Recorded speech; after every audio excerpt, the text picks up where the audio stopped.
Hello everyone, welcome to Cinema Review. The review of Jin the Pet directed by T.R. Bala. ఈ movie duration వచ్చి 2 hours 40 minutes ఉంటుంది. ఈ మూవీలో adult content ఏం లేదు, తెలుగులో కూడా అవైలబుల్గా ఉంది. ఇంకా మూవీ ఎలా ఉందంటే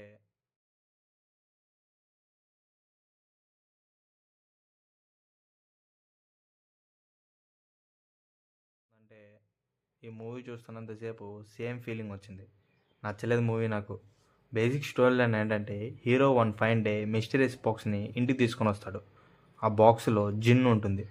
జిన్ ఎవరు, జిన్ వల్ల ఎలాంటి ప్రాబ్లమ్స్ ఫేస్ చేశారు, జిన్ ఏం చేసింది అన్నదే ఈ మూవీ మొత్తం ఉంటుంది. ఈ మూవీలో కామెడీ ఉంటుంది కానీ నవ్వు రాదు. హర్రర్ అన్నారు, హర్రర్ ఉండదు. థ్రిల్ అన్నారు, థ్రిల్ ఉండదు. ఇంకా ఈ మూవీలో ఏముంటుందంటే హెడేక్ అండ్ నీరసం. స్టోరీ బాగాలేదు, స్క్రీన్ ప్లే కూడా బాగలేదు. పర్ఫార్మెన్స్ అండ్ విజువల్స్ అయితే ఓకేగా ఉన్నాయి.